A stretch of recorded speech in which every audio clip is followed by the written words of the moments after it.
विंध्य की धरती ने एक बार फिर देश को गौरवान्वित किया है। रीवा की होनहार बेटी आयुषी वर्मा ने भारतीय सेना में लेफ्टिनेंट बनकर न सिर्फ रीवा बल्कि पूरे विंध्याचल का नाम रोशन किया है। आयुषी ने प्रतिष्ठित CDS combined defence service exam में ऑल इंडिया रैंक 24वीं और टेक्निकल शाखा में देश भर में प्रथम स्थान हासिल किया है। यह उपलब्धि न सिर्फ उनके लिए बल्कि पूरे क्षेत्र के लिए गर्व का विषय है। आयुषी की प्रारंभिक शिक्षा रीवा के एक निजी कॉन्वेंट स्कूल से हुई। खास बात यह है कि उनके पिता भी इसी स्कूल में शिक्षक हैं। पढ़ाई में हमेशा अव्वल रहने वाली आयुषी ने बचपन से ही अनुशासन और कड़ी मेहनत को अपनी आदत बना लिया था। उन्होंने बताया कि जब वह 12वीं कक्षा में पढ़ाई कर रही थी तभी उन्होंने ठान लिया था कि उन्हें सेना में जाकर देश की सेवा करनी है। इसी लक्ष्य को ध्यान में रखते हुए उन्होंने सीडीएस परीक्षा की तैयारी शुरू की और आज उसी मेहनत का नतीजा है कि वह लेफ्टिनेंट बन गई है।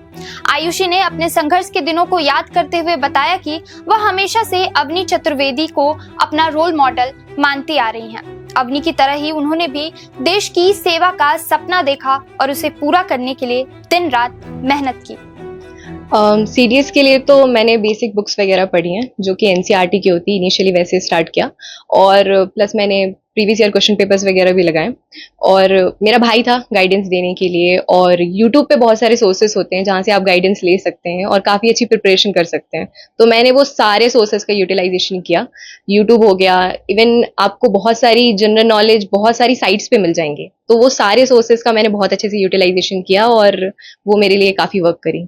सेना चुनने का मेन रीजन ये था कि जब मैंने जाना आर्म फोर्सेस के बारे में, उसकी लाइफस्टाइल के बारे में और देखा कि वो लोग कैसे वर्क प्लेस में कैसे इन्वायरमेंट में वर्क करते हैं, क्योंकि हर एक इंसान जो कोई भी काम करता है वो एनी हाउ कैसे ना कैसे अपनी कंट्री को सर्व करता है।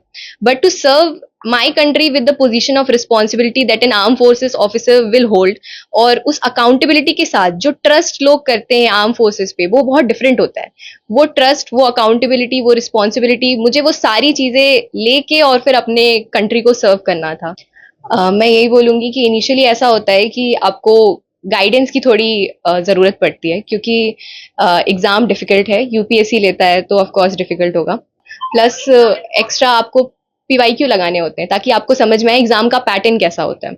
तो वो पीवाईक्यूज मैंने देखे, एग्ज़ाम का पैटर्न समझा, मुझे समझ में आया कि एक्चुअली मेरे वीक सब्जेक्ट्स कौन से, और मैंने उन पे स्पेशली फोकस किया। जैसे हिस्ट्री हो गया, इकोनॉमिक्स हो गया, जो मेरे वीक सब्जेक्ट थे, और धीरे धीरे करके मैंने काफ़ी सारे मॉक्स दिए और उसमें फिर मैं एक्सेल हो गई।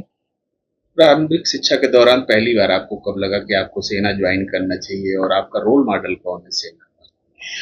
इनिशियली इट वाज लाइक 2016, जब मैंने जाना कि स्क्वाड्रन लीडर अवनी चतुर्वेदी जो हैं, जो हमारे रीवा डिस्ट्रिक्ट की हैं, वो पहली फाइटर पायलट बनी और वो मेरी रोल मॉडल थी। क्योंकि सीइंग हर कि वो ऐसी जगह पे गई हैं, ऐसी जगह पहुंची हैं जो बहुत ही डिफरेंट है बाकी सारे प्रोफेशन से, उनको देख के मैंने ऐसी जिज्ञासा आई मुझे अंदर से कि मैं जानूं आर्म फोर्सेस क्या होता है, एयरफोर्स क्या होता है, वहाँ पे पोजीशंस क्या होती हैं। प्लस मैंने फिर अपनी कुछ बुक्स में भी पढ़ा कि कैंटोनमेंट एरिया क्या होता है। वो मुझे बहुत फैसिनेट करता था कि how come a cantonment area is administered by themselves, they only administer it, कोई बाहर से आके उनको एडमिनिस्टर नहीं करता। तो इतना ट्रस्ट पूरे इंडिया का एक फोर्स में हो सकता है, वो है आर्म फोर्सेस। तो ऐसे करके मुझे मोटिवेशन मिला ज्वाइन करने का। सारी चीज़ों में, सारी एक्टिविटीज़ में पार्ट लें, क्योंकि दिन का इतना बड़ा हिस्सा होता है जो हम खाली छोड़ देते हैं या फिर टाइम वेस्ट कर देते हैं। बट वो चीज़ नहीं करनी चाहिए। आपका जो भी इंटरेस्ट है, जैसा भी इंटरेस्ट है, उस पर आप पूरा वर्क करें, अपना पूरा 100% दें। और life is all about learning, continuous learning. बस सीखते रहो, समझते रहो, बस रुको मत कहीं पे भी।